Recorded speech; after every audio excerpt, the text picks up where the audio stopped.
That was very loud. All right. Welcome to episode 159 of Those Millennials Podcast. Today I'm your humble, grateful, extremely thankful host, Kevin Classic. I'm here with my nearest and dearest, my boys and friends in real life. Rell's here. How you doing? How's your mental health? How's your pockets? What's Gucci? Jesse's back. Welcome back. How's your mental health? How's your pockets? Um, Pockets is okay. Pockets is okay. Got a bonus and a raise. Hey, that's always nice. Right? It is what it is. It was money they owed us. It is. That is So true. I don't know if it's really a bonus or more or less back pay. Um, Right. Mental's good, man. Can't stop a black Reparations man from smiling. Them reparations moving slow, huh? I'm not gonna say anything, Jesse. Jesse decided to, so for those who are just listening, Jesse's doing the Harley Quinn smile right now. So I'm gonna just let him rock. Shout out to Jesse, my man. Oh my God. This is Oh my what god. you get when a black man smiles, Rell. Not at all. Welcome back. This is me. Huh? Wow.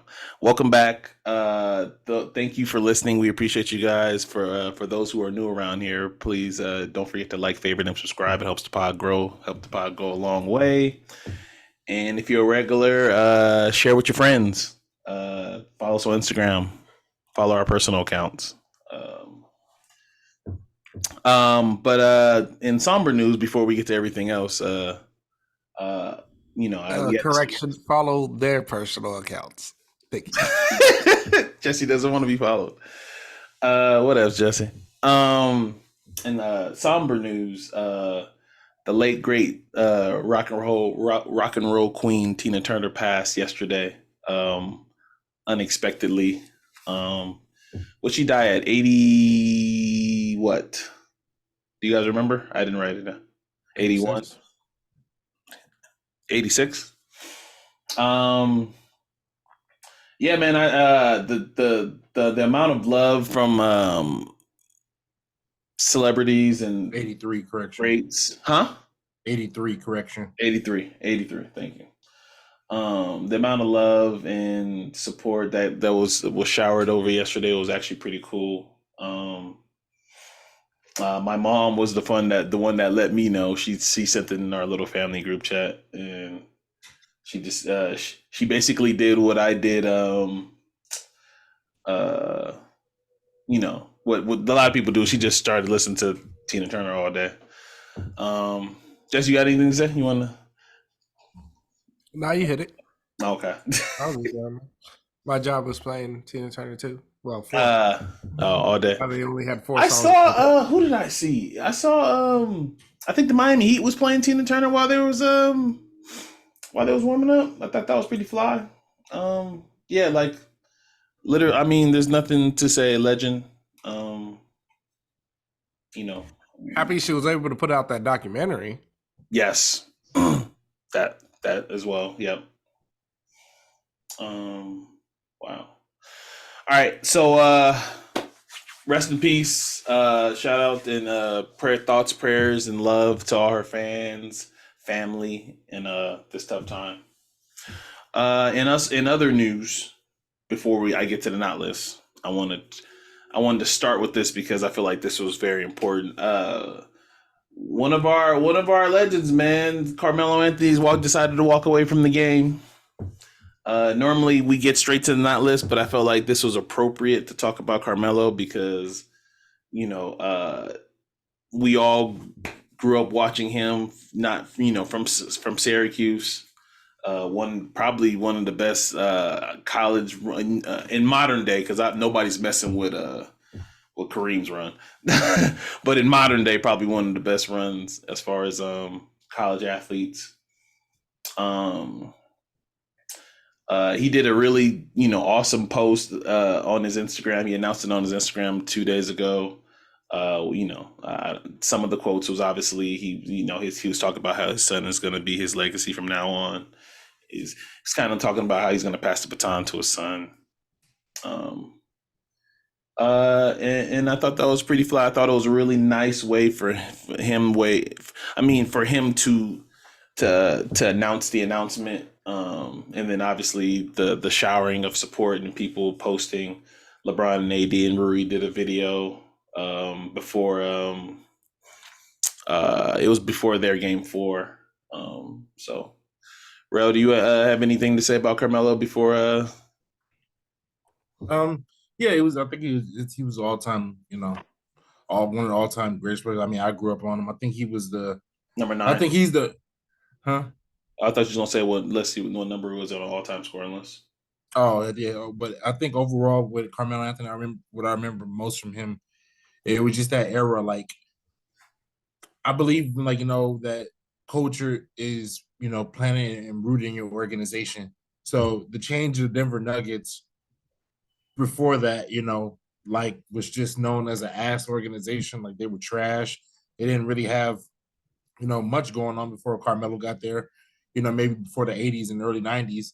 But Carmelo gave him he was the shift, the beginning of the next era of Nuggets basketball, and that's how you change culture as far as organizations.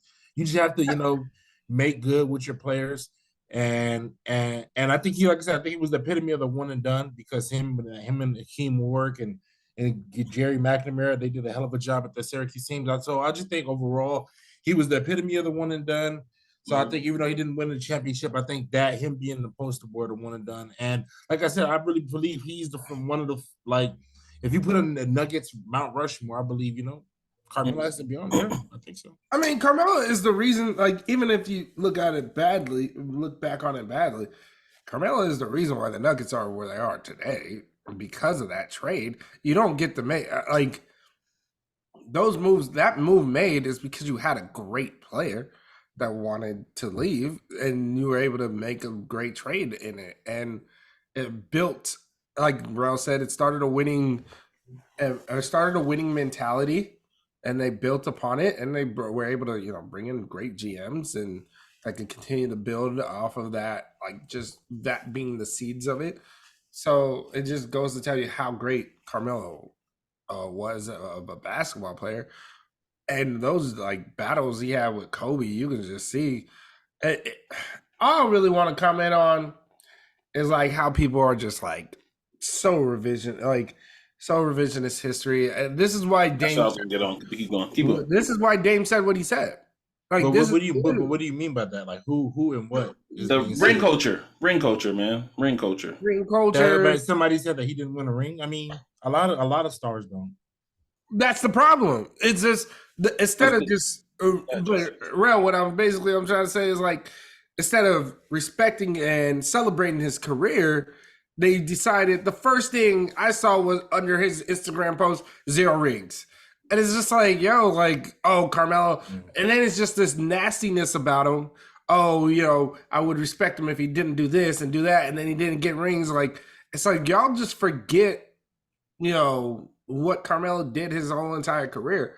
And so it's just one of those things where I'm like, it just goes back to how I feel about social media and how I just like slowly, even when it comes to sports and things people are saying, it's just slowly moving away from it all because it's just like, it's just, there's no fun in it no more sometimes. Like I tap in, I can talk about the social media thing for forever, but just to touch on what you touched on, because you and I both agreed. Excuse me. I just ring culture stuff, and I don't want to just completely, because rings obviously are important. They're the ultimate goal for athletes, the NBA players at the top of their game. It says a lot when you become a champion, especially if you are Kevin Durant, the best player on your team and franchise when you win a championship, right?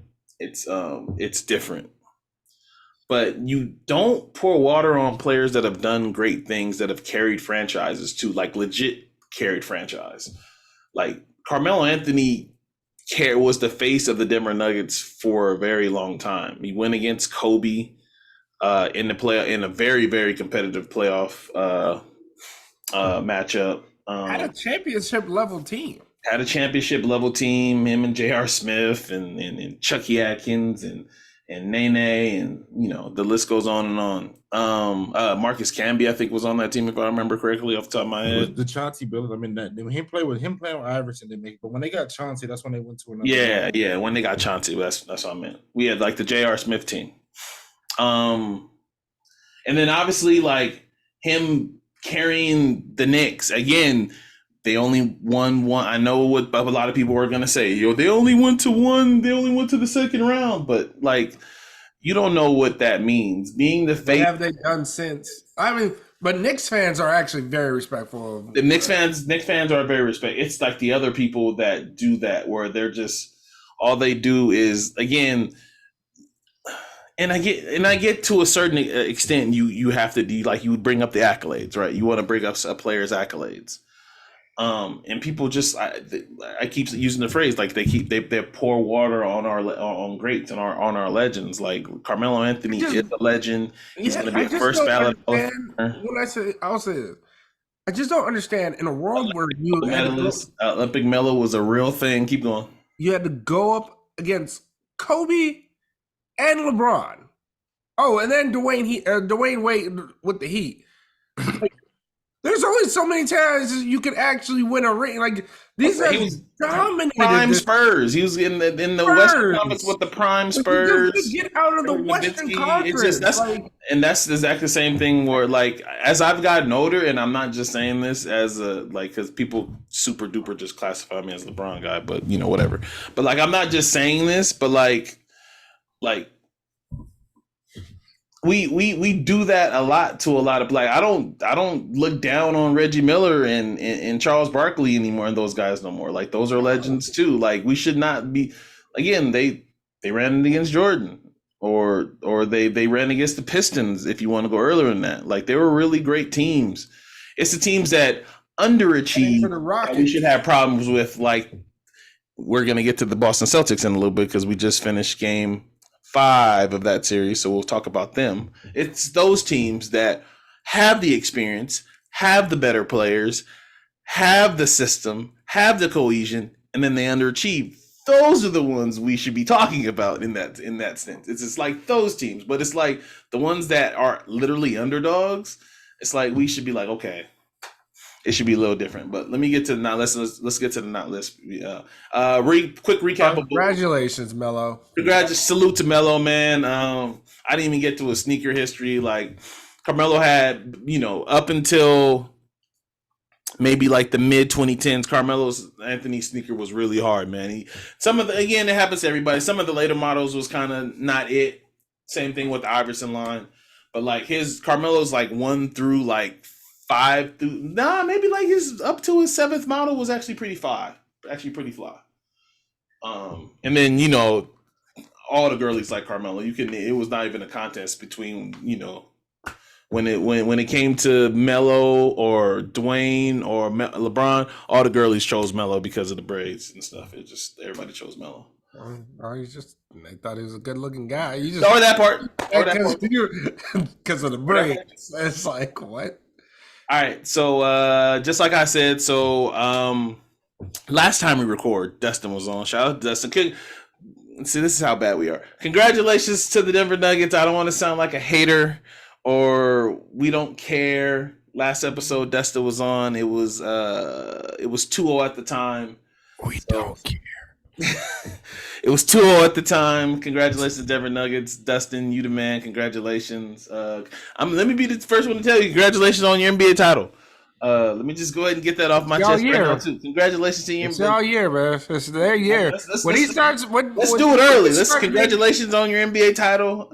The shit Jokic was making in that series, it's like it's their year. Even fucking Jamal Murray, like it's their year. What we gonna do? But yeah, so I don't want to be a hater. Just hope y'all don't play the Celtics because it's only gonna be you, these two, and Boston and Denver watching these finals. That's about it. What was I about to say? Not list. So for those who are new here, the not list is compiled of a list of stuff that I've compiled through the week that we're going to talk about. I used to say we're not going to talk about, but now I'm just going to say that we're going to talk about. It's just stuff that I've compiled. Number one on that list. So 2 weeks ago, this shoe designer went on the Complex Sneakers podcast, and he was talking about he met MJ. He helped MJ. So for those who don't know, Michael Jackson has had an LA. If you guys don't know, Michael Jackson had an LA Gear sneaker. If you guys remember that, it was forgot what it was called off the top of my head. I should have remembered that. But he was talking, and so before he passed, Michael Jackson was in the process of creating his own sneaker brand. Nike offered him a collab situation, and he didn't necessarily want it, so he wanted to create his own brand called the Moonwalkers. There are some renderings on the internet if you want to check it out, but I thought that was pretty fly that before his passing, Michael Jackson was going to create his own sneaker brand. I thought that was pretty cool. Go ahead, Jesse. Get your joke off, dog. Get your joke off. Get your joke off. So Nike killed Mike, huh? That's actually a good joke. No, we're not saying that. That's what I'm hearing. Nike took Mike out. All right. That's what you heard, huh? They couldn't get that. They didn't want, they didn't want they saw what was coming down the pike. The Moonwalkers was going to be the Yeezys before the Yeezys? Nah, they didn't want to go up against the Airwalker. You know what I mean? It was like Moonwalker, his airness. The other MJ, they can't be two of them. You know what I mean? So they took him out. There's a movie about him. Look at it. There's a movie about the Air Jordan. I remember that movie. Number 2 on that list. This one's actually pretty cool. So it was announced today. So for Madden 24 that comes out this year in August, it'll be the first time in Madden history that it'll be cross-platform playable. So for those who don't know, that means Xbox players and PC players will be able, and PlayStation players will be able to play each other. You won't have to be on the same console to play against each other online. That's pretty fly. They've, I think, I don't want to just blame Call of Duty, but COD was the first game that I know that implemented that, where you can play on any console against each other on cross-platform. So it's about damn time that I was like, it's surprising that Madden. It's about damn time that Madden has finally implemented that. So I think that's fly. So we won't have to have, your boy won't have to go to his girl house, take her Xbox, or get his PlayStation so y'all can play against each other. You won't have to go to your man's crib and play. Which I actually like that though, when y'all in the same room. But I think that's pretty fly. So salute to that. I think that's fly. Finally, we get cross-platform on Madden. Damn. Trev. What? You just don't think women play Madden? You just over here. No. I'm sure some women play Madden. I know a lot of women that play 2K, but I can't. For me, I can't say that I know a woman that plays Madden. Then maybe that's just I need to expand my circle. That's just me. Yeah, that's just me. I don't know any either, but so you just being addicted. I'm not counting them out. I'm not counting them out either. I'm not either, bro. Believe me. I believe nowadays. I definitely believe that's a thing. All right, music drop real quick. So literally this Friday, these are some of the albums and songs that's gonna be coming out. So let me give you guys a list real quick. So obviously the headliners, the headliner. I know you. I can't even get it out of my mouth before you said something. Little Durk, Almost Healed is headlining, obviously. The next Jay-Z. I'm telling you, I've been waiting on this album. Lil Durk is the next Jay-Z. I'm telling you, Durk hasn't missed for an album. Yeah, I'm telling you, if you don't listen to Little Durk and listen to the voice, and the voice, he's a voice of the streets right now. If you don't get no Durk in your system tonight, you're just missing it. He's the next Jay-Z. I'm telling you. Why can't he be the next Durk? He's the next Jay-Z, bro. He's just updated. These young niggas, they like what he's saying. He talked to the streets. They listen to him out here. The name of the album is he's trying to be out of the street. It's called Almost Healed. Almost Healed. Yeah, I'm telling you, because Durk been through some shit, man. But yeah, I'm telling you, Durk, this is gonna be the album now. Next Jay-Z. Can I continue before you just keep crowning him? Now you sound like Kwame Brown repeating yourself multiple times, calling him whatever. I just Anyway, want to give Dirk his flower because I know this song's about to be the shit. Dirk is already one of the top of his industry. You don't need. This is only 3 albums in. What are you talking about? I just said he's the top of the industry. What did I say negative about him? I'm just saying he's only 3 albums in. He's not really at the top of the industry. Like, this is his climb. The top of the rap. He's one of the most known rappers, current rappers that there is right now. Yeah, but okay, subjective. Okay. Number 2, Kodak Black, Pistols and Pearls album. I like Yak. So number 3, Triple X. I don't like super like posthumous songs, but Triple X, Let's Pretend We're Numb. K Camp EP, Sign the Block. I like K Camp. I'm not gonna lie. I'm excited for this. I'm not even gonna lie. This next one, Diddy Act Bad featuring City Girls Are Fabulous. I'm not gonna lie. I think it's gonna be cool. Anyway, whatevs. Y'all can make all the faces y'all want. Diddy hanging on with these hits, man. It ain't even about the song; it's the music video. The video. It's about the song. It's about the song for me. It's about the song. Yeah, I can care less about the song. Sounds like a Diddy song. He made it real simple as well. Act bad. Act bad. Act bad. Like, okay. He's been saying it for the longest too, so I can't wait. Moneybagg Yo, Hard to Love, Heartless, edited project. Oh, this one for the girlies. So y'all might not even if y'all want to turn y'all don't even want to comment to this. Y'all free to. Taylor Swift Karma remix featuring Ice Spice. This is for the girlies. That one's going. I'm telling you right now. I'm gonna tell you what's gonna be number 1 on Apple and Spotify tomorrow. That song.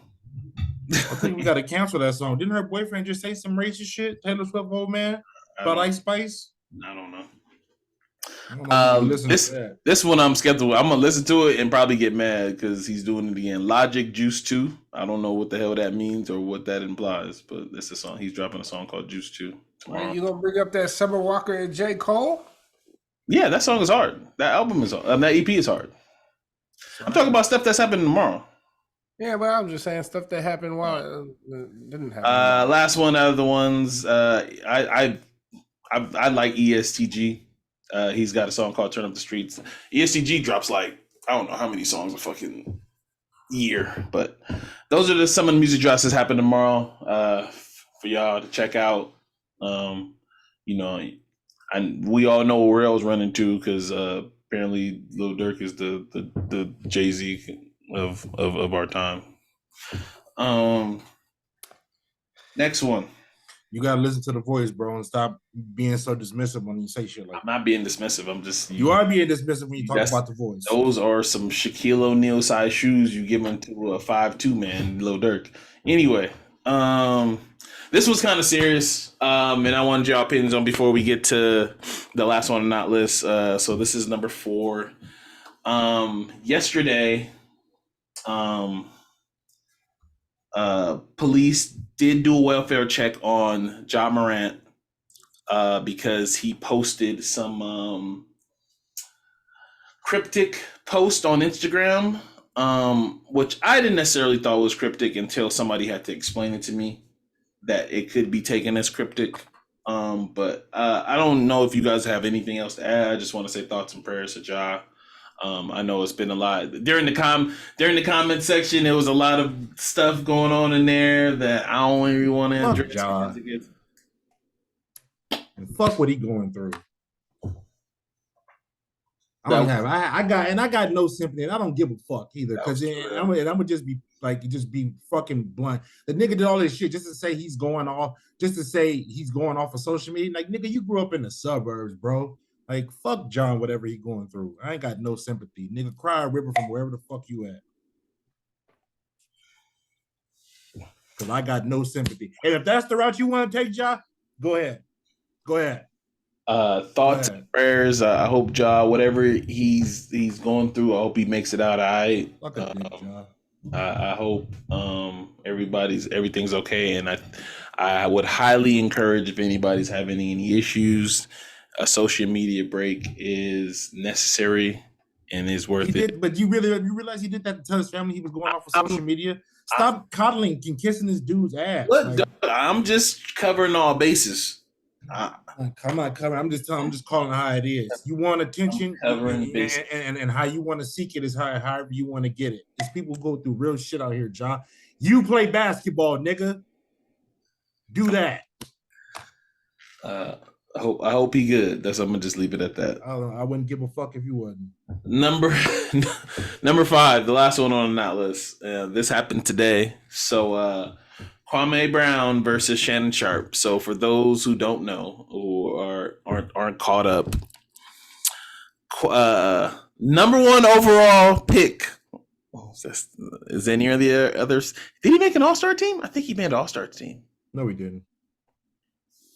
Can when y'all look that up while I explain the story? Kwame Brown make an All-Star team? I want to say he did. I could be wrong. I have to Google. You gotta look it up. Okay. He never made an All-Star team. Okay. All right. I trust you.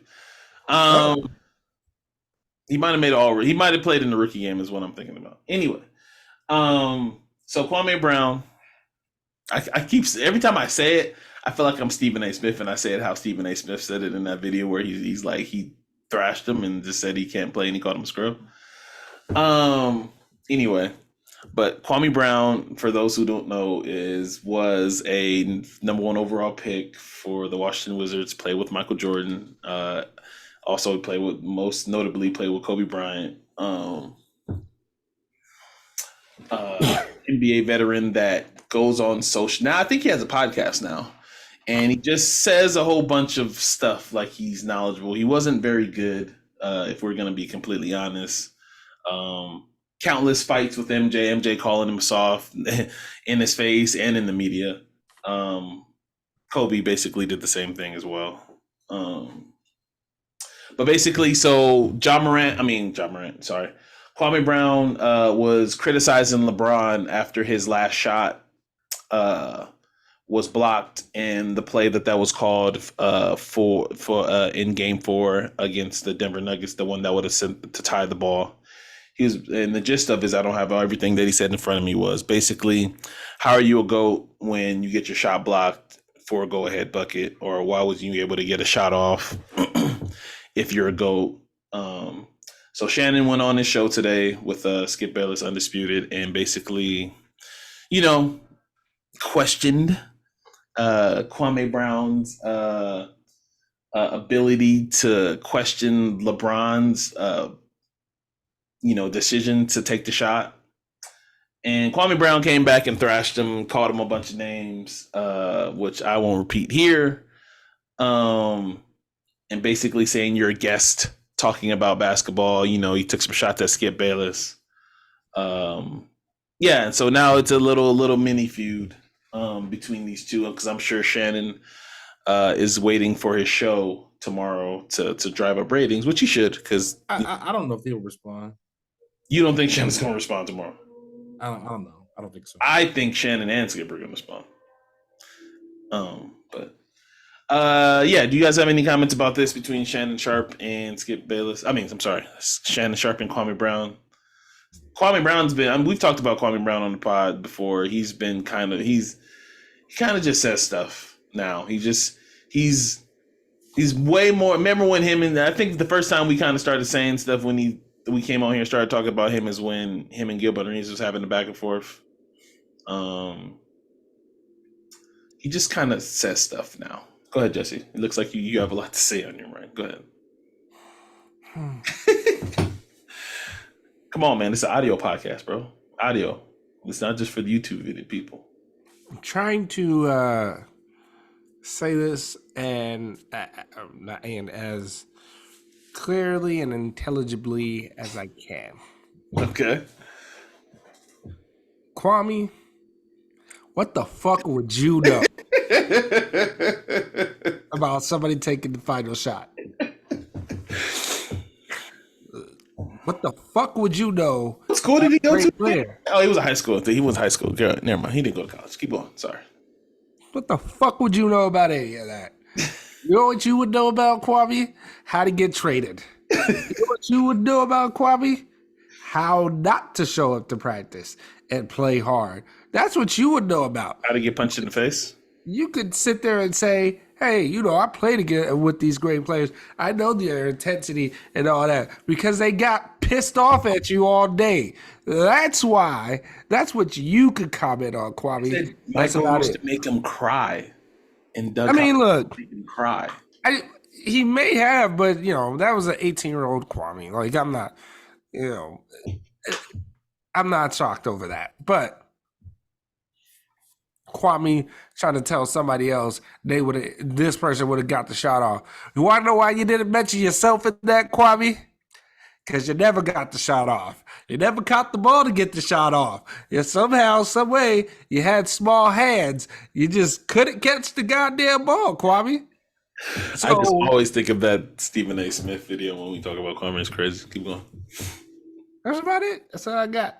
Well, yeah. You talk about he a visitor. You a visitor too, Kwame. You visited us and told us. The difference is one is an HOF and the other one's not. Keep going. Exactly. I mean, I'll just say this real quick. Like, people always tell me, like, oh, you can't be a bust being in the league for 10 years or doing something for 10 years. You can't be a bust. Like, nigga, look at what I've done. You know what I'm saying? Don't tell me you can't skate through something for 10 years and just, kind of just pass the cash from one team to another. Like, Kwame, your whole career. Like, the only reason why I don't even like talk about this dude because he's only doing this shit just so he can't get clicks now. Because, like, so the clicks can get off like the fumbling of the basketball and the lack of basketball production, or pretty much anything you should be actually known for, which actually playing basketball because you didn't do that well. So I mean, I know what he's doing, and I'm not gonna entertain it. I'm gonna keep YouTubing every time Kobe Bryant will pass you the ball and you drop that motherfucker out of the game. I'll keep YouTubing it because that's what I remember you for, being a bum ass. No, check this out. Laker fans should be happy. Without Kwame Brown, there'd be no Pau Gasol. Pau Gasol, we don't get 2 rings. He right. Yeah, he don't get me wrong. He's a big advocate of it. I mean, but also we did some dumb shit like traded Caron Butler for him at one point. Like, yeah, So I'm not really like I don't know. Kwame Brown, just go away, bro. Stop talking about anything. Where's Gilbert Arenas when you need him? He's out here with a very successful podcast. All right, so that's basically the end of Knotless. So again, like I said, we're recording the night game 5 of Celtics Heat just ended. The Celtics basically won going away, and I'm going to be completely honest with the audience. I checked out in the first half. Jesse checked out in the third quarter. I don't know, Rell, did you watch it all the way to the end? Rell watched it all the way to the end. I decided to A, prep for this pod, and B, watched Aces and Sparks game, which the Aces just came back and won. But I did see and notice that no Miami Heat player scored over 20 points. And I did notice that 4 Celtics scored 20 or more. And that was pretty much the game. I told you guys in the chat, I don't know what shoes. I mean, I know what shoes he had on, but JT looked like he had a freaking rocket ship attached to his back, how fast he was coming off screens. This was the kind of energy they should have played in game 1 and game 2. I will say this, the national narrative, and Rell already showed his hand when he talked about it already, so I know where he leans in this. Basically saying that if there was ever a team to come back from 3-0, that this Celtic team would be it. Jesse, do you necessarily agree with that? I mean, is it possible? Yeah, but I haven't seen the Celtics play 3 consecutive games with this type of focus and intensity. So, will it happen? I don't think so. Yeah. Rell, I know you want to expand on it. I think the series is over. I think the Heat are done. I think if they were going to put them away, they should have put them away in 4. And then play with their food. I mean, it's just like I said, it's a switch. The Celtics team is the epitome of a consistent, inconsistent team. They lose games at home to Trae Young and close out games, and then they go to Atlanta to close it out. Just for fuck's sake, we want to go back to Atlanta because Jaylen Brown love Atlanta and get them another trip over there for free. Like this team has been so, and so if they like if they come back to win this, which I think it's over now. I don't think. I think like they You be now clear they with that. hit. So you think the Celtics are going to win now? I think the Celtics will win There you go. 4 straight. I think the Celtics will win 4 straight, and then I just think because the way that here's the thing now, everybody keeps talking about heat culture and like this fake mystique about what heat culture is. It's not really real. So sign LeBron, I like disagree sign with LeBron. I disagree with Heat that wholeheartedly. culture. Keep going. Ooh, heat culture. You signed LeBron. You signed 2 of the best free agents of all time. Well, that'll show them. Also, but the people are just kind of sneezing over the fact that Caleb Martin is just having an out of body experience. Like I don't know if he's ever going to shoot 42% in his life again. And so like this is just astronomical shooting that we're getting. Now they didn't have Gabe Vincent, but I don't know. I just think that the Heat should have did it in 4.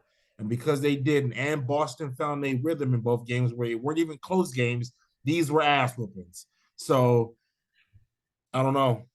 We'll see what happens in 6. But as far as I'm calling it, I'm thinking it's over. Boston in 7. How much money did you put on Boston? I didn't even bet on the series. Okay.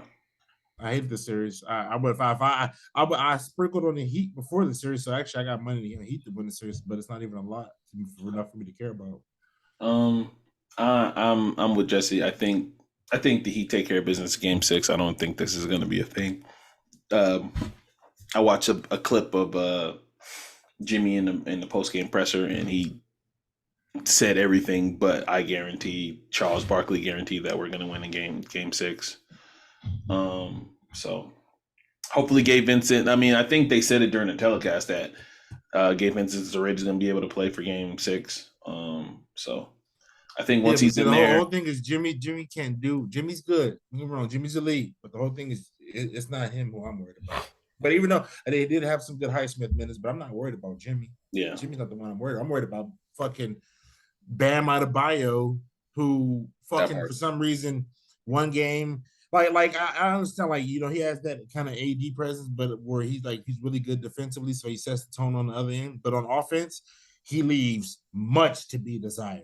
And I don't know if he works on his offensive game at this point. I think he just shows up and say, "Hey, I'm just gonna block shots, grab boards." Hashtag heat culture.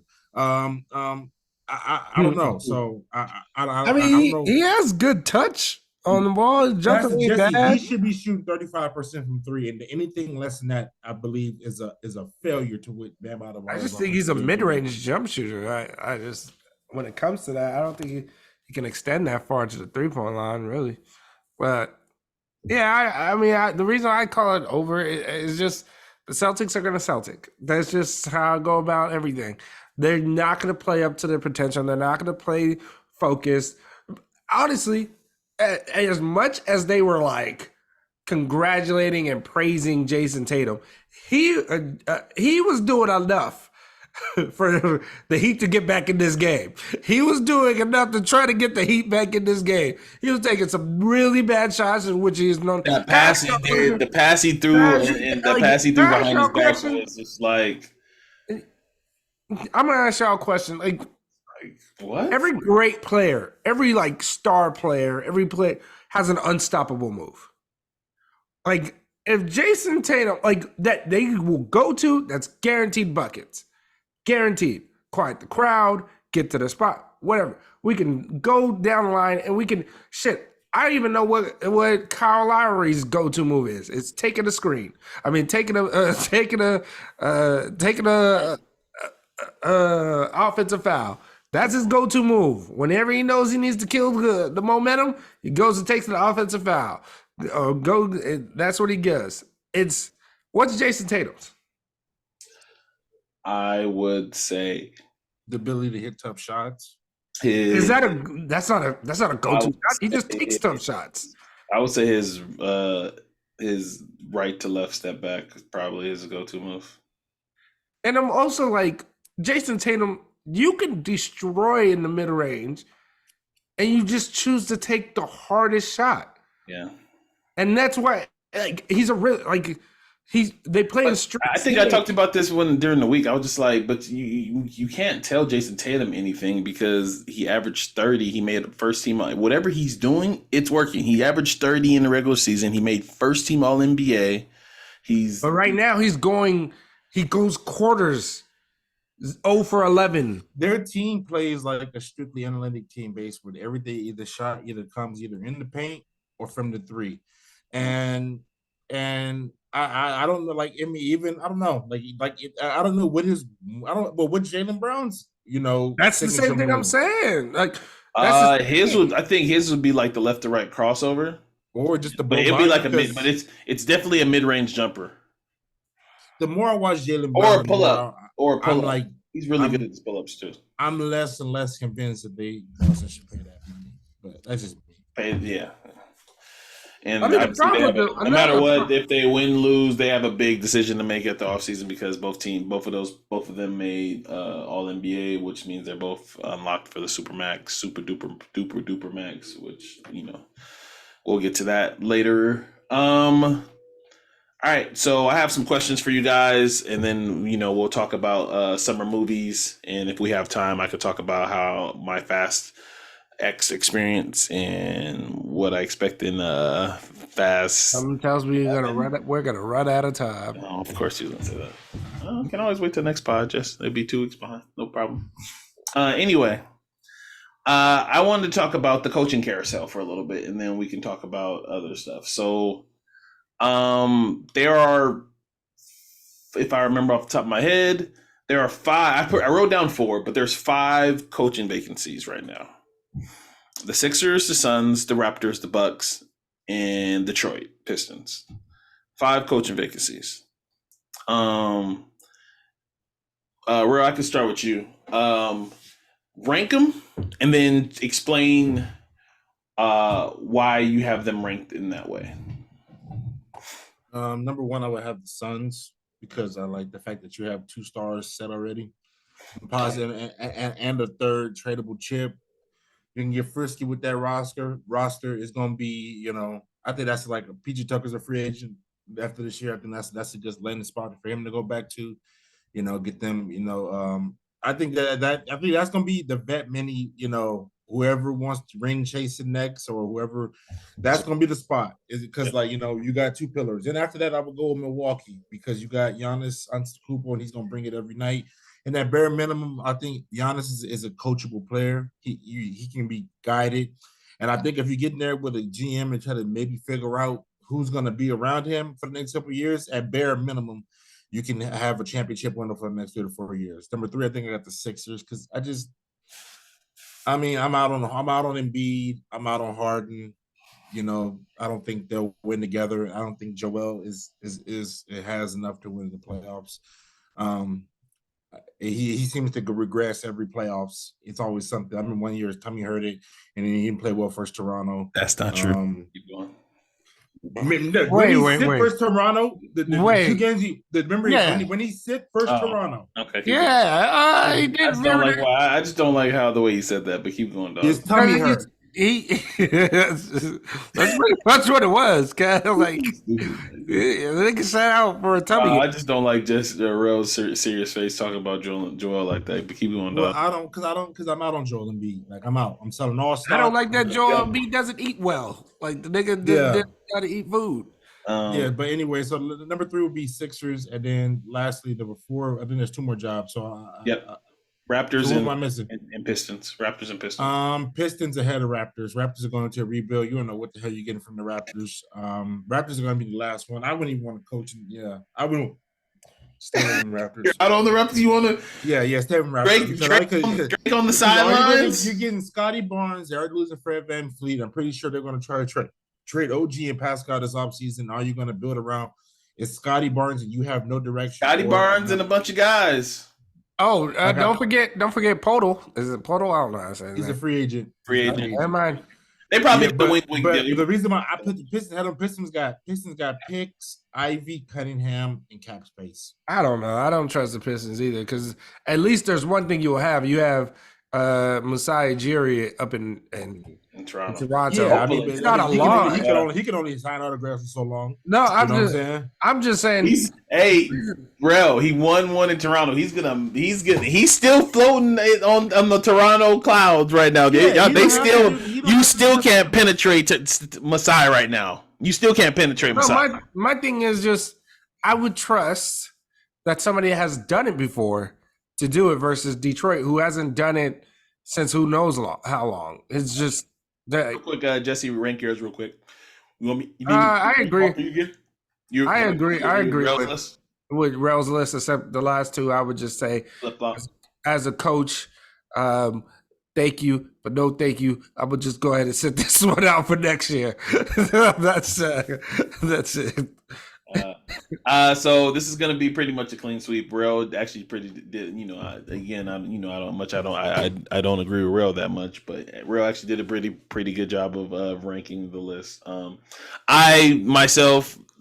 think the Raptors, Jurassic, I think that fan base, having, like Jesse said, having Messiah up top, and then having a foundation of, obviously if Scotty Barnes is your number one, then it's not going to be great. But having a foundational young piece like Scotty Barnes, I'll be all right. You'll trade Pascal for a bunch of pieces because he's a first team. He's an all-star first team. Not first team. I'm sorry. He's an all-NBA player. He's made it the last 2 seasons. This is the first season he hasn't made it in a while. They have pieces, and I think they'll be okay. The Pistons, I'm just not much of a rebuild thing, and Cade, just I don't know. We'll see how the Cade thing turns out. All right, so along those lines, let's rank the coaches. Because there's a coaching carousel that seems we're just gonna keep on recycling these same coaches that just lost their jobs. So out of these, I'm gonna say 5 coaches. It's because I said 5 teams, so I'm gonna say 5 coaches. So Monty Williams, where you guys have these guys ranked? Monty Williams, Nick Nurse, Doc Rivers, Frank Vogel, and Kenny Atkins. I was gonna say Chucky. Obviously Nurse is the highest one. You got he has the chip. He has the crowd, like the ability to adjust. Floating on that Raptor title, boy. Floating. No, but Nurse, he wait, watch, who was Nurse? Did you say Budenholzer? I did not say Budenholzer, but we can throw him in there if you want. I wouldn't. 6. Throw him in there. I don't think he's a good coach, but he might sit a year. I don't know. He might not. He might sit a year. He might wait for another job. But go ahead, bro. Sorry. I don't. I'm just saying. I just think Nick Nurse is just the best. I don't know if that's Golden State job is going to be. But from what I've heard, that Nurse is not even going to get the job I thought he should get, which was the Suns' job. That sounds like it's going to go to their assistant Kevin Young. Well, from what I've been listening to, and then I think Nurse is going to end up in Milwaukee. Yeah, I can see that. So which I can't front as from a basketball nerd, like just the fact that Nurse runs all this trapezoid shit, like he runs a lot of the crazy defensive schemes. I am curious to see what he can do with a Roman Giannis in the paint. He also and to have Brook Lopez maybe still. So yeah, they decide Brook Lopez comes back to the Lakers. Hey, we hope so. That's my 2 target. So if I had to rank the coaches that are left on the carousel, I would go. I was gonna be funny and just say this, but I'm gonna go Nurse. I'm gonna go Frank. I'm gonna go Budenholzer. I'm gonna go Doc, and I'm gonna go Kenny Atkinson. How disrespectful! Frank Vogel over Doc? Yes. I last time I saw Frank, I don't blame Frank for any of the Russell Westbrook thing. I think Frank did a hell of a job. Sorry, that's where I lie. Frank. Look, I just don't. Frank was dealt a really, really bad hand, and whenever Frank had the number 1 or number 2 defense for the longest. But Frank also had an amazing coaching staff that the Lakers built. I'm rolling Frank. That's just me. I'm rolling Frank. The Lakers built, not Frank. Look, man, that's my list. I'm rolling Frank. I think Doc. Realistically, I think Doc needs to sit for a year. I think Doc is done. I think Doc should be done. Doc should be good. Come back to tell some of these commentators are off during the playoffs. You know what? We had some awful color commentary. Let me get this off. We had some awful color commentary. Some of these, again, no disrespect. What's the guy's name? He used to be a solid player. Jack. His last name was Jackson. Drill Jackson. What's his first name, Rell? He does TNT games. I know who you're talking about, but yeah, Jim Jackson. Jim Jackson. No disrespect to Jim Jackson. You were actually a solid, great scorer in NBA, but I do not need to listen to him on color commentary. Give me the Van Gundys. Give me Doris. And who else? No Richard Jefferson. JJ's cool, but and that's pretty much it. The rest of these color commentary, I can go without. To be honest with you, gotta watch on mute or listen to Nate Duncan when he calls the games. Yeah. So Doc, come on back to color commentary. The game needs you. And we all know what you feel about Reggie Miller. All right, so let's just go ahead and do this, man. So obviously the Lakers lost. This is my next burning question. Jesse's not right; he's not sitting down right. So obviously, Rell, this is going to go to you first. What do you think the Lakers should do? Well, obviously, Reeves is there. I feel like there's three paths that the Lakers can go. I feel like there's three paths that they can choose to go.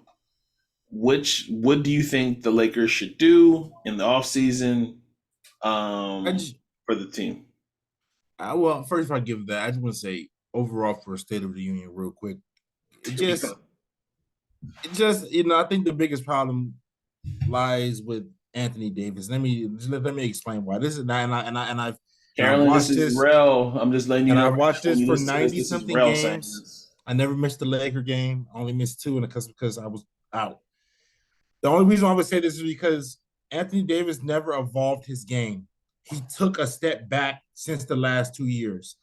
He stopped shooting. He became buffer. He became, here's the thing though, and this is what really pisses me off. We had LeBron James, a 38-year-old player, on Joker. And the reason why we can't play a fucking big on the court at the same time is because Anthony Davis doesn't shoot. We can't play two bigs together. How are we going to play two bigs together? We can't do that. So if our center would actually, be a center and guard, but we don't. This is why everybody say we need to sign another center. I'm like, how are we going to play two bigs together? I saw that on Lakers Twitter too. Some of these Laker Twitter people are stupid. Keep going on. We can't play two bigs together, and this is why. And another I thing just think we need a backup center, like an actual serviceable backup center. Yeah. No, I think we need an actual Tristan Thompson's coming back.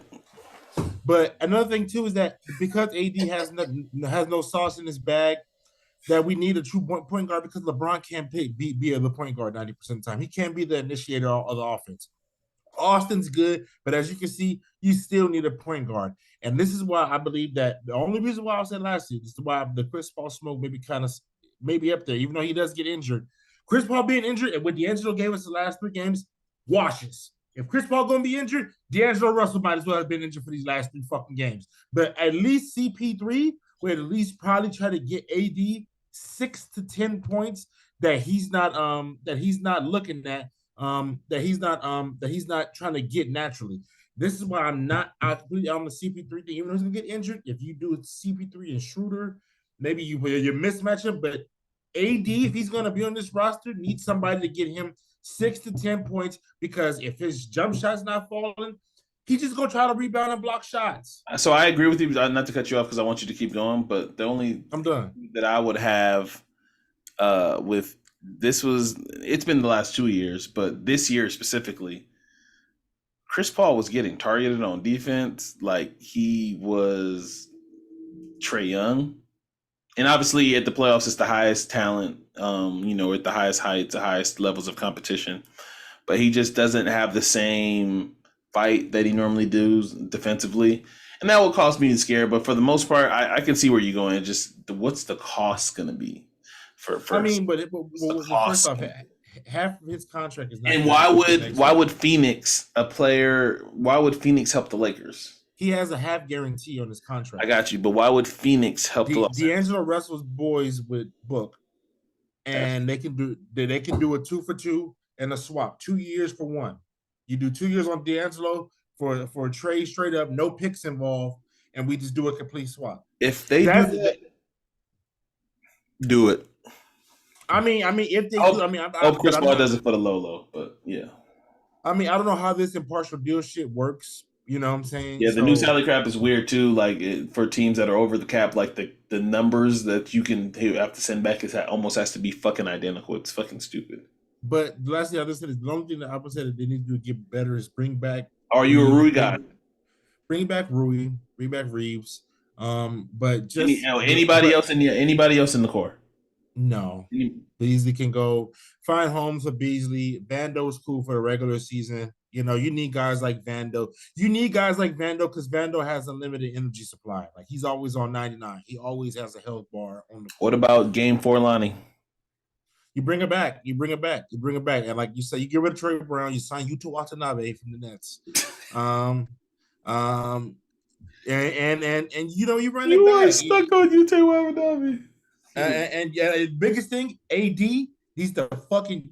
I don't know what he needs to do. He used to shoot. That's what Zach and the David court was saying. so much. Zach was like, he needs to find it. He needs to find it. But like that's not the reason. I'm done. The Lakers. I mean, well, I'm gonna let Jesse go because I'm sure I'll find time to talk about this. But go ahead, Jesse. Same question for you. What Lakers lost. Where do the Lakers pick up the pieces? What do you think? Who should they prioritize? Who should they go after, if anybody? You're Rob Pelinka. He called you. He called you, and he says, "Hey, Jesse, I really respect your opinion. What do you think we should do in the offseason?" You try to run it back with as much players as you had, which the core players to me would be the ones that would be you got to make sure you keep is Vanderbilt, Reeves, Rui, and Schroeder. If Schroeder's willing to come off the bench again, Yeah, I think I'll play this contract. I think somebody's going from some money. Go off from $5 million. All right, hold on. See what? Me and Kev talked about this earlier this week. What? Dennis, we've been through this with you. Here you go.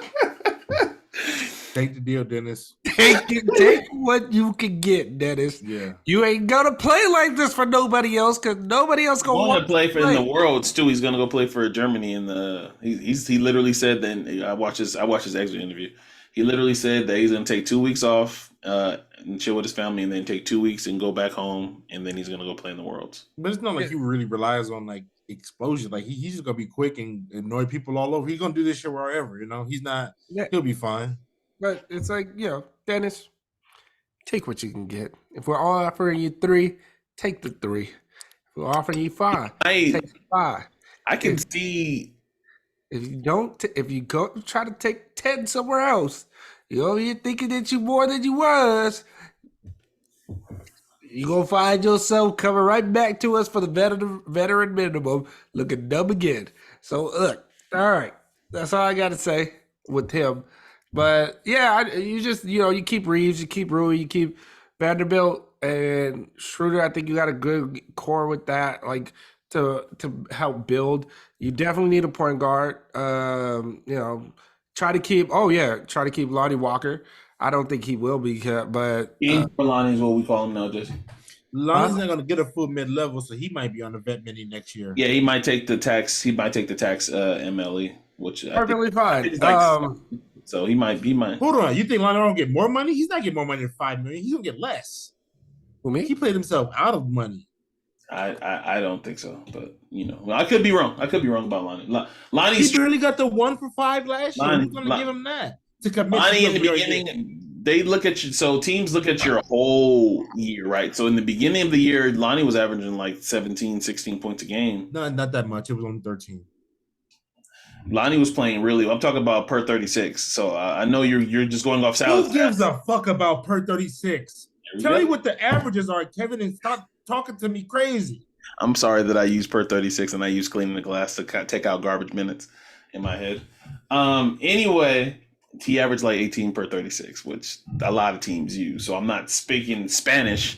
I'm not saying anything that's weird. You just if you want to just use regular counting numbers, be my guest. But I will explain to you that I look at the times when I stats, say the bro. numbers, I don't look at I say per efficiency 36. rating. I say the per 36 numbers because that's how. Player efficiency rating only was created just to give some guy a nerd job in the IT department at NBA headquarters. I Efficiency like per rating is. 36. I don't the regular counting said. I fear that he's gonna go to a bad team, they just ball out on a bad team, and then to try to get more money. So if the Lakers can bring him back, bring him back. If he's asking more, let him roll. But yeah, you want to try to keep as much as this core together. I'm tired of blowing the core up and then blowing up the team, rebuild, and then you go through the whole process again. Now at point guard, I prefer Fred VanVleet. I think he would be a good complement to the Just other wish he would two. attack the rim once. Just hey, I hey, mean, Brad, I just wish but you the would fact attack that he the rim wouldn't, one but the time. fact that he doesn't give space to LeBron and give space to AD when he wants to play offense, and it's just, and to talk about the state of the Lakers, I agree. Like, I'm just getting tired of AD saying what he's supposed to do after he was supposed to do it. I'm getting tired of He's been with Darvin LeBron. Ham. It's just crazy to say this out loud, but he's been with LeBron for 4.5, 5 years now. Like he should know how this goes. Like LeBron is the again as even as a LeBron supporter, like the way LeBron, I don't know, maneuvers past criticism now. Especially, I mean, again, I don't think he should be criticized after how hardy and how much minutes he played the game for. Obviously, there was a lot of people still criticizing how he played, which I don't know how you fucking do that after he was doing. Like Jeff Van Gundy and Mark Jackson was telling him to keep. Like he should be driving every time, and it's like he's clearly exhausted. Like he's worn the fuck out. Like I won't forgive. It's gonna take me a while to forgive Jeff Van Gundy for that because it was just like you're right. They're right. Doing this shit and you're treating him like he's fucking Iron Man right now, and he's no longer. They're right in the sense of this: if the best teammate he's ever had, his best number two he's ever had, actually was playing hard, then you would be like, all right, LeBron, you took some plays off, get back in there. But his number two, his best ever number two teammate that he's ever had. This Again, is the words of LeBron LeBron would give them 2 chances down so he could play defense. He would go get whatever AR would, and he would see whatever AD got, and he said, well, "Fuck it, now I gotta go. Now it's my turn." Yeah, no, I agree. He gave everything he had in the first half, and the Lakers went up 15. Right, the Lakers were up 15 at halftime, and then it's like, all right, now it's like, all right, man, I'm tired, I'm gassed, bro. Like he literally, he was gassed because he literally left the court and before the freaking buzzer went off and went to the back, probably went and got an IV, got some kind of mask. Here's the truth. Here's the truth about all of this. AD needs to move into AD wants to be the Chris Bosh, Kevin Love role. he needs to move into that role. Let's go get an actual number two. Somebody that will compliment LeBron and let AD be that because that's what he prefers to be. So you are thinking Plan A, but just not Kyrie. Yeah, you want this Plan A was basically in my mind 3 stars again. I'll take. I don't think Kyrie's the answer, but if that's the best we can get, I'll take him. But I just hate Kyrie Irving. I don't hate Kyrie Irving. No, I don't hate Kyrie Irving. I hate him. Like, you're saying people you hate that Kyrie. There's a lot of people that are just like, we're not getting Kyrie, or Kyrie. It's just like it is kind of weird that he's been to 2 Laker playoff games. It is kind of be like let's be honest, guys. Like it is kind of. Hold on. You can't just get those tickets. Like those are front row. No, but look at Anthony Edwards. Anthony Edwards is at Miami Heat and Celtic games. I'm just the overall. I'm agree. Also players, but Miami seats and LA seats in playoff games are 2 different ball games. I don't want nothing to do with Kyrie Irving because I'm already getting the sense that this motherfucker still don't get it. And I'm. You're right about that. And so if that's gonna be number 2 banana, I'm just saying I'd rather scour the universe before I come back to Kyrie Irving. Give me some more. Yeah, you do. Stop fucking talking about me. Stuff like Kyrie. You're the only person that's on this line. You're talking about the video he dropped. Yeah, he's a fucking idiot. I'm tired of him. Man, why can't Dame Lillard just demand a trade? Here comes Rell. Here comes Rell. Stop running from the He's grind. He's not running from the grind, bro. If anything, he's grinding harder. He's running from the grind. No, listen. He's not running from the grind. He's actually doing the opposite. 200 million, and I can shoot a bunch of 3-pointers from far out. But I look at the kind of basketball that was being played. You think Dame want to be a part of that shit? No, the numbers look good. He's running from the grind because that basketball that's being played right now. I don't know if Dame won't. It's real out there, Dame. It's real. I don't know. Definitely, he's going the Iverson route, man. He's going the Iverson route. That's fine, Dame. Go. Stop running from the grind, Dame. Like career-wise, achievement-wise, sure, but the Iverson route is Iverson was able to carry a team to a finals. So that part, I agree. No argument here.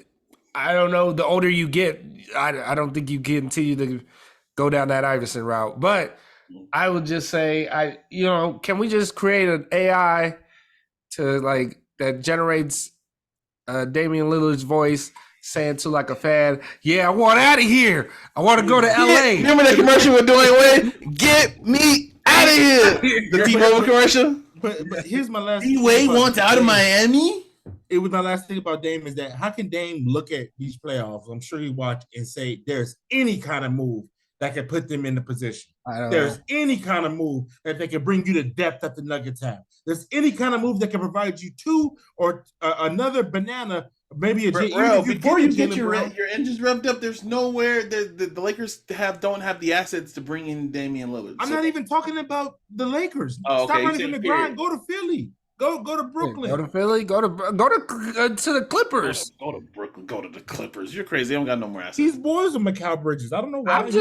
Look, if there's anybody that I believe could make that trade, somehow, some way, the Clippers are able to make trades. So you can say they don't have assets, but they got Brunson. They wouldn't do it no more. Clippers got nothing to offer anymore. Clippers got nothing to offer no more. But I would just say this. I mean, for a team that is trying to rebuild, I do think you pass some Bones Highland, Terrence Mann, and tell him rebuild. He was giving Bones Highland away for cookies and didn't. I know, just give him anything. He could have had. It's not going to work financially. You could have got Bones. It won't work financially. That's why I stopped talking. That's why you could have got him for a box of Thin Mints. The way the Nuggets were trying to get him off. But, I don't know. Like I'm just in this mindset. Like how can you watch these playoffs and it's basically a display in the Western Conference of the best point guards in the league. Or all playing in the playoffs, and you're sitting out. Like, come on, you're hearing all these about point guards, and you and how do we Dame when we were talking about the Lakers? Why are you making it? Because Dame, come on to LA, get over here. Why are you stop being so prideful? Yeah, he not the next Space Jam. He not. he was in there. I don't think there's gonna be another Space Jam. Anyway, they better not. So I think so. I'm with both of you guys. Basically, bring the young core back. The young core is basically who y'all said. They said Rui might come expensive, but there's a lot of people that don't believe Rui's shooting. Which obviously, if you're a Washington Wizards fan, you're probably 6 years. This is what pisses me off. Rui, you only did it for the playoffs. Stop asking for don't be that guy. See, this is what you want to do. Y'all want to get greedy. No, not you, Rui. Y'all want to get greedy. You only did it for so long. If you come over to me for more than you're supposed to get, I'm going to look at you and I'm going to be like, when did you do that all season? You want to tell me you did this? Like I said, I don't know if I told you this during the week or Rell doing this week, but basically what I was saying was if I'm Rui's agent, who Rui in his exit interview said that ultimately, he wants to be back. He would love to stay in Los Angeles, but, ultimately he's going to listen to his agent. Rui, because I know he's going to be looking for starter money, and I think he's not going to be a starter. He's like somebody should tell him, and I hope Rob Pelinka tells him this. Like, hey, Rui, we love you, we want you back, but we can't give you starter money. We can give you close to starter money, and you're going to get starts. LeBron James is not going to play 81. No, see, Kev, you're doing it the nice route. I am doing it a nice way. I appreciate you. You're not going to play. LeBron James is not going to play 82 games. This is what you're going to have starts. You're going to get showcased. You're going to play 30 plus. Yeah, that's cool. Look, this is what you should say, Pelinka. Look, man. The reason that you got better is because of us. Why would you go anywhere else? And Phil, but yeah. Yeah, he's a Lakers coach staff, right? Yeah. Okay, the reason why he wasn't working with him beforehand, I'm just saying because I'm sure he's checking for the money, and he's also checking because this is his first payday. You know, he's a lottery pick, so he's expecting somewhat of a payday. But I would just tell him, like, you're gonna get showcased, you're gonna play, like, you're gonna be on Los Angeles, you're gonna make so much money because of who you are. You're Japanese. You're the first Japanese American to play, and you're playing in the biggest market besides New York. You're gonna make so much money off the court that you can take a little less on with your contract, and you're gonna, like I said, you're going to play. LeBron is gonna have like LeBron's gonna rest. He's talking about retiring right now. That's the notice, but people were not even talking about LeBron's retirement because none of us believe that shit. But. Yeah. Great way to take the spotlight from the Nuggets. There's no way that, like, you're gonna play 30. You're gonna play 30, and you and AR are gonna be the future we see past AD and LeBron. Like, you guys are gonna be the future. You guys are gonna be the bridge. We're not so much how the Warriors tried to do the current in the rebuild, but just a little different. All right, so let's get to this last topic so we can get up out of here.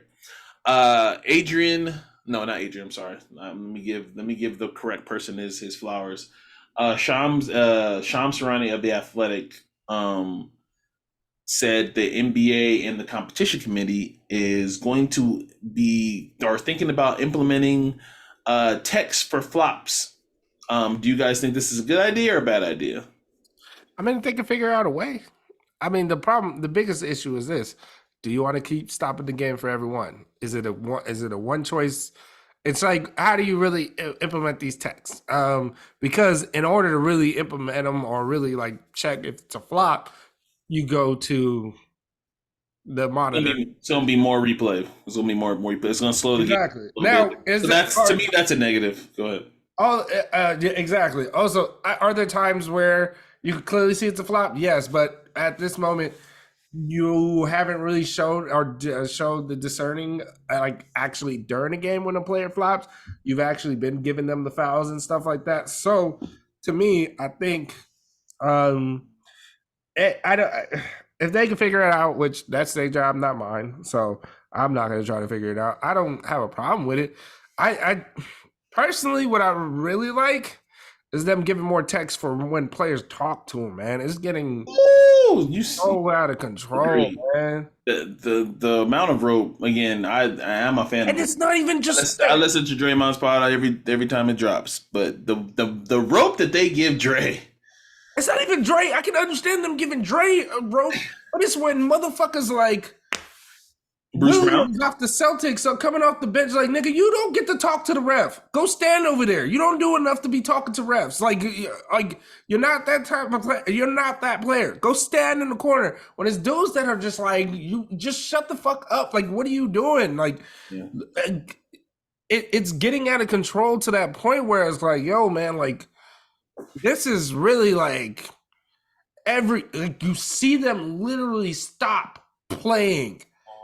They literally stop playing, and the Lakers are the worst at this shit. Where D'Lo or Reeves, they play to the foul, and then when they don't get it, they sit there trying to talk to the ref. Like, and then why are we the worst transition team? It's not Luka bad. Luka literally will. Oh, Luka's horrible. The other team will have the ball sprinting back forward, and he wants to have a conversation with the ref. And they just sit there taking their time. 4-on-5 right now, Luka. I mean, it's 5-on-4. Getting up, they sit there talking to the, and it's like, dude, like, what are y'all doing? Like, there's a game going on. Keep moving.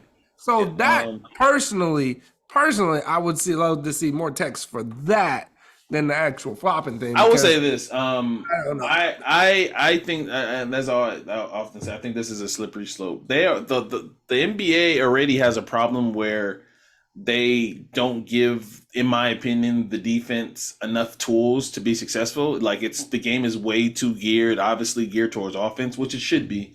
But I think we're skewing too much. And obviously, I'm not saying that all flopping is good, but you need that because it is a way for a defensive player to show that, hey, there's contact here and you need to see this. Obviously, the egregious stuff that Lowry does and Marcus Smart does and Dennis Schroeder does from time to time, like that stuff, yeah, if that stuff is easy, then great. But like the way that the referees have been calling stuff during this playoffs, like let me just keep it a buck and a half. Like the referees, again, obviously I had rooting interest in the Lakers, but I'm pretty good at parsing and be like, okay, that was a good call. That was not that. The way that they were just missing stuff on both sides was just bad as far as referees, and that goes for the Miami Heat game too. I mean, there was one in Game 4 where I think AD got a block that was called a goaltending, and I was like, how are you guys not seeing this stuff? So like, you guys want to put more stuff on the referees to see? You guys want to give them more review time? And just making a choice of what's a flop. So see, Draymond's getting in ref's ear this whole time and talking shit, and then he takes a screen and then takes. I honestly think that they should bring back hand checking. To be honest with you, they need a way. They need a way to, because like the charge. I don't know if this season they're going to take away the charge but like they're the way it was talked about early in the playoffs because Ja was being reckless and just jumping into LeBron and AD, and the charge thing was I don't think they're ever going to get rid of the charge. I don't think they ever will. It's the only way the defensive, like, you can't. You're not a shot blocker. What else are you gonna do? You're just gonna allow, like, there's nothing else you can do if you're not a shot blocker. I don't see anybody like that's the only way you can do. I don't see anybody voting for that and being like, yeah, that's fine. Yeah, the I don't think the players, NBA players, would agree, but I think they should bring back hand checking a little bit because the offense has gotten too scared, and now the defenders are just like they have no tools. All right. Do you want to talk about a couple of the hit movies before that's coming out during the summertime? So I went to go see Fast X, and I'm not going to talk about it right now. I'm going to let you talk about other movies. But obviously, this summer's full. Literally every weekend, there's a smash movie that's coming out. It started 2 weeks ago. What did I see 2 weeks? Guardians of the Galaxy. And then last week, I'm sorry, was Fast X. Mm-hmm. I believe Little Mermaid is next, if I remember off the top of my head, but I could be wrong. Little Mermaid is next. Little Mermaid is next. It is today. Yep. Oh, tomorrow. Yep. But tonight. Yeah. Tonight. Yep. I see somebody posting that they already seen it. That's why I said today. Yeah. That's what I was like. They do movies. I got it. I'm pretty good in my head, and I think after that, if I remember correctly, The Flash. No. The Flash is the following because I've already got my ticket. Something else comes out the same week as the Flash then too. No, the Flash is June 16th, so that's a little while. There's one that comes out like June 6th. That's a big one. Spider-Man Across the Spider-Verse. There it is. That's the one I'm really looking forward to. Comes out June 2nd, so that'd be the next one. Yep. There you go. And then Flash would be the next. Well, probably next 2 weeks. But anyways, so we pretty much named them. Transformers. Transformers come out the 6th. Keep going. Transformers comes out the 9th. 9th. There you go. Single digit. So just to name them. Well, one thing I will say, I really watched the Flash trailer this time during the I feel like I know the whole movie when during the game. Oh, that part. But the CGI, I'm surprised people are excited about this because in some scenes, even in these trailer scenes, the CGI looks really, really bad. Like really, really bad. It doesn't look Aquaman bad, but it doesn't look. It doesn't look Black Adam bad.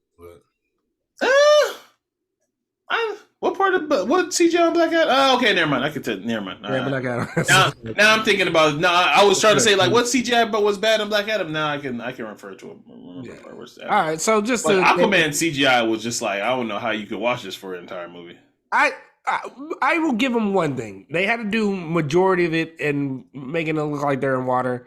That's tough. It's tough. It's tough. Versus, and then create a whole world that is like But I would say this in Wakanda Forever, they actually did it pretty alright. they learned from it. They actually did it alright. In That's what I'm saying. They learned from They it. was underwater too now. You know, but theirs came out a few years later. That's all I can say. Like they were able to build off of that. All right. So some of the most anticipated movies. Looks like we said quite of the bigger names, but there's also Barbie. Don't know why that's a huge anticipated movie, but hey, Oppenheimer. That's for you, Rel. That's Chris Nolan. Not gonna lie, that every the last two movies I saw in that trailer come on, it does look great. It looks great. Indiana Jones. Too rich for your eyes, Kevin. Indiana Jones and that's another one I forgot too. Indiana. Boo. Yeah, have fun with that one. I'll be Harrison Ford in it. Yes. Yeah. Harrison Ford is alive.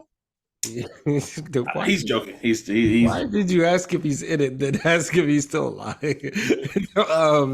Mission Impossible. Yeah. That looks good. I'm definitely gonna go sign see me that. up.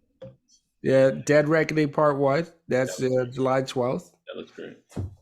Some movie called Asteroid City. Wes Anderson directed, so it's gonna be pretty good with all the Wes Anderson type of actors. There's a movie called Flowers, with Leonardo DiCaprio called Flowers of that Martin Scorsese. Is that coming out this summer? I don't think it's coming out in the summer though. Okay. I don't know if it is, but I know. I keep waiting on this fucking movie. And they keep pushing it back. I mean, that movie's gonna be like 4 hours, but I love long movies. You got Spider-Man Across the Spider-Verse, Blue Beetle. That actually didn't look bad, even though the trailer felt like it showed the whole movie. But yeah, so that's what I got on this list from IMDb. That's the top 10 anticipated summer movies. I think I'm really excited for the Spider-Man and the Beast Wars. I think those will probably be the next two to get me to the theaters in Mission. Okay. All right. So real quick before we get about here, Fast X. Nah, we good. Wasn't the best Fast movie I've ever seen in my entire life. Fight scenes was great. Action scenes was over the top. Best part of the movie was I always forget Jason Momoa. Little over the top, eccentric. He was mixed between. Let me get my shit off. I heard nothing good about what Jason Momoa. I'm about to explain to you why I can tell how some people could not be a fan of how he portrayed. I forgot the name of this villain off the top of my head. I can see how people wouldn't like him as a villain. He was very eccentric. He was very Heath Ledger / Jack Sparrow. Jack Sparrow, yeah. That's a perfect mix. Yes, that's what I heard. He was Jack Sparrow mixed with Heath Ledger, and if you want to put that's the perfect Play-Doh of the villain he portrayed. So if you think there was some parts that was like cool and funny, and then there was other parts was like, yeah, that was a little. Did he kill anybody? Did they lose family? He killed some folks. But yeah, the best part of the movie to me was the ending of how they ended the movie. I'm no spoilers. I'm trying my best not to. Are they really dead, or are they Fast and Furious dead? Say they're dead, and then they come back somehow. Somebody came back that should have been dead again. I'm just letting y'all know. Somebody came back where it's like, dog, this shit is that's bullshit. And I literally said it would happen. I said, yo, what the fuck? But I like the stream of it. I like the cliffhanger how it ended for the next. Is it his baby mama? Because there's only a few left that could come back. Do you want me to spoil it? I want me to tell you because you're not gonna watch it. I don't give a fuck. Rell, do you mind? Okay. They brought back Gal Gadot. Oh well, yeah, they said they was gonna do that. She died. Oh, I know, but yeah, they said died. Yeah, they said she was gone. In the movie, but... She was gone. Anyway, they brought her back. And the end credit scene, which if you haven't seen it already, the end credit scene alone is just like my mind went in so many ways because it was just like, how did you guys pull this off? You guys weren't like everything that we've known outside of the movie. like there's been turmoil between these people, and now I'm interested to see how it comes together for the final one. Oh, they got The Rock back? Yes. Yeah, that's the That's the only thing. I mean, I was basically giving it up. I was trying to give it up without saying it. I asked my friend must have not watched the end credit scene, but A lot of people walked out. Am I surprised? Am I surprised? A lot of people walked out. I'm surprised because of how Vin and The Rock and Tyrese have been for years been going back and forth, and how Tyrese. But then he stopped. How Vin Diesel and Tyrese was very mad that they gave The Rock the keys to do Hobbs and Shaw and just everything that happened with that. So I'm sorry if you spoiler. The Rock is in the end credit scene. Don't get up if you go watch it. Just watch it. You can get up. It was like holy shit. But yeah, that's it. That's all I got. I can't wait for Fast 11. Should be great. But yeah, man, great pod. NBA season's coming to a close. We're gonna have a finals. Now we really don't know. Literally a couple of days ago, teams and all the podcasts I was listening to was already doing previews of freaking Miami Heat, which I still think is gonna happen. The Miami Heat versus the Denver Nuggets, and now we got a game 6 to see if that's gonna be the finals. It's very, very interesting. Then I keep on saying that. I said it on a couple pods ago. I know a lot of people don't like this, but I enjoy movement and stuff. This off season it's gonna be so much shit that happens in the off seasons as far as movement and trades and players doing this and teams getting out of salary shit because of the new CBA and how they're trying to avoid the second apron, which after you're in the second apron, you literally can't do shit. It's gonna be a whole the owners won because there's gonna be a lot of parity. Because they're gonna have to spread. It's gonna be very hard for teams to have 3 super duper max caliber players. I imagine the Warriors are gonna try their best to duck. Like the Warriors are gonna have to get rid of Jordan Poole. Like if I don't know why they keep doing that shit where they keep trying to stop a team from being able it's so stupid. Yeah. Anyways. So that's what. Can I get one thing off? Sure. Thing off. Congratulations, Iman. Oh yeah. I mean, I told her to herself, but Iman, it's at the end of the pod. Who cares? If she gets to this end of the pod, because I know she watches. But I don't know if she gets all the way to the end. I told her I was like, yo, congratulations, but I also thought you were already married. And she was like, she told me she was already married. That's all. And she sent me like 4 or 5 laughing emojis. She was like, it's funny that you said that. You're not the only one that thought that already. And I was like, I thought you was already married. That from y'all. So congratulations. I would have got y'all some. But yeah, congratulations, Iman. Been on this podcast plenty of times. I told her during the free agent stuff because she for whatever reason when the Lakers were lost, she woke up in the morning and decided to hit me up. How are you feeling, hun? I'm just like I'm fine, man. It's cool like that. Anyway, after the Suns loss. Yeah, I did hit her up when the Suns lost. I definitely hit her up in the morning. It's like, hey, your bus driver friend Kevin Durant. Anyway, so and then now you're wondering why she decided to hit you. I was just like, man, your man's a bus rider. Anyway, for Rell, Jesse, I'm Kev. We're those millennials. Thank you for listening. We're out.